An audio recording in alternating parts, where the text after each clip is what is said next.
صبح همگیتان بخیر باشد تماشابینان عزیز. اینجا برای فرزندا صبحانه آماده کرده ایستادم.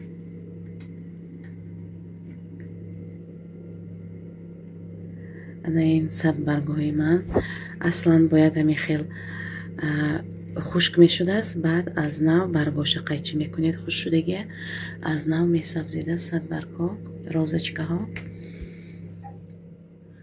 خیل.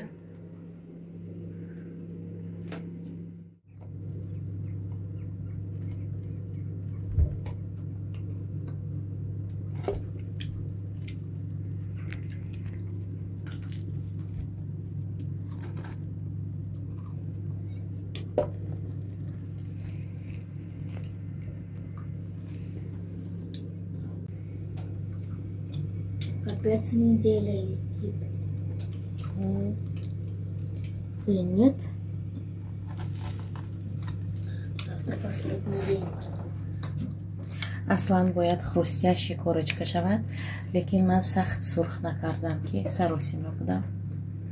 نمیخوام بوتربرود سیر کتی کلباسه کتی حاضر اینه توزه میکنم. توسترنیچه به حد برای همین فرزندو برای زفترک آماده کردن چیزی قلای بوده است. امروز برای خوراک نصف روزی голени индейкаро мариновать мекунем. Сметана кати барои мариновка ба мо сметана лозим аст, новобаста аз жирности сметана, уксус бальзамический ва гранатовый соус, намак, мурч, тамом дигар ягон чиз илова намекунам ва як дона чеснок, зубчики чеснока барои мариновка илова мекунам. Тамом картошка, помидор ва болгари. Аз анаин приправа илова мекунам духтаро. Чесночная стравами. Чесноки свежий нест. Ба мехотир аз амин илова мекунам.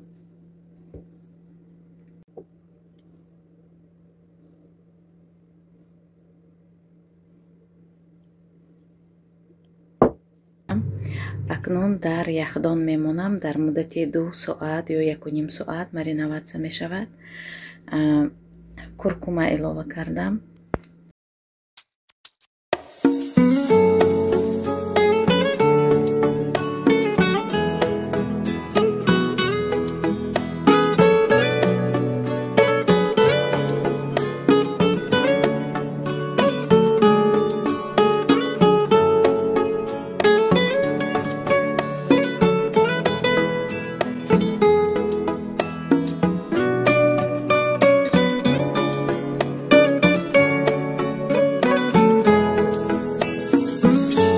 سفر کردم برای دور عزیزان، به شهری دیگر و ملکی غریبان.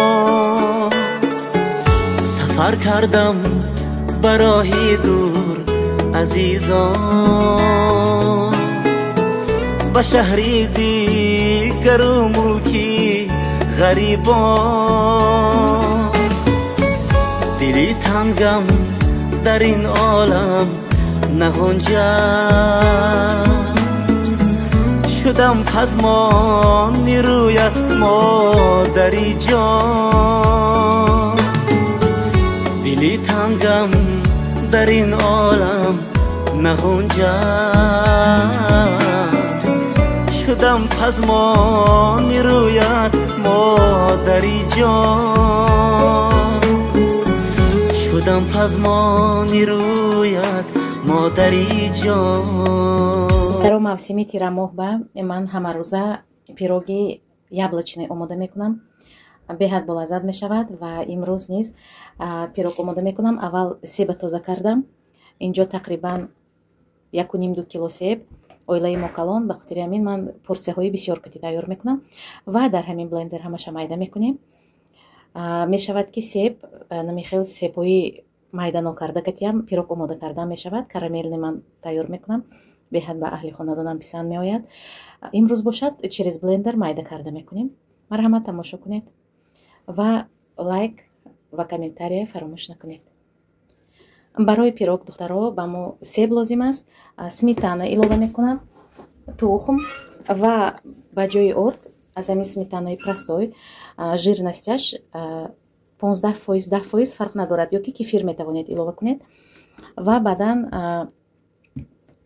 ордневу манни крупа ё ки кукурузни мука илова мекунед ё ки овсяной хлопья. Беҳад болаззат мешавад. Ҳам правильное питание, яъне ғизои дуруст.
инҷо хӯроки мо омода шуд духтаро.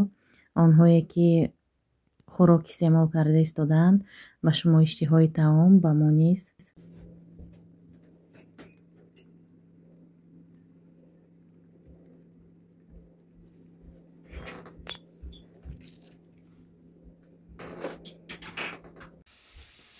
пирог тайёр шуд духтаро. Ин пирог беҳад мулоим мебиёд.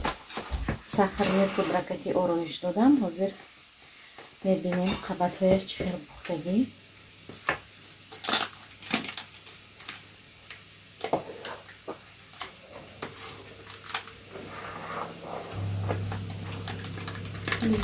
ана ҳамин хел пироги резонак мешавад. ҳатман ҳамин рецептгати омода кунед. боварӣ дорам ки ба аҳли наздиконатон писанд меояд. инҷо рӯзи дигар аст. фарзандо боз хоҳиш карданд ки аз ҳамин пирог омода кунам.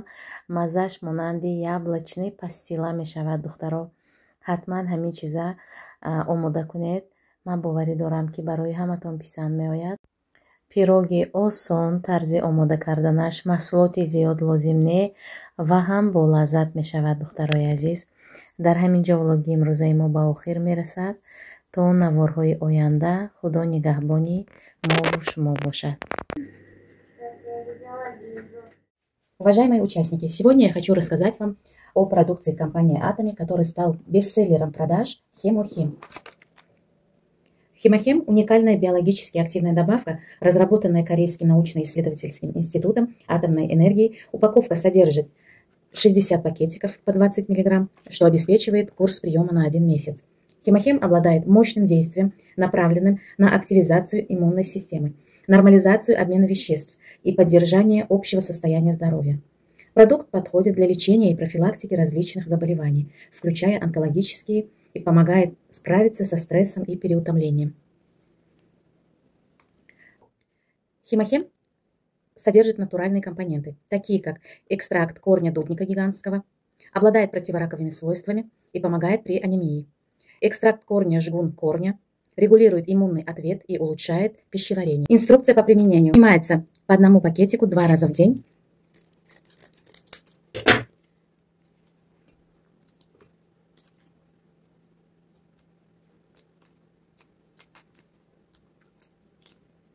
Стакан воды, девочки.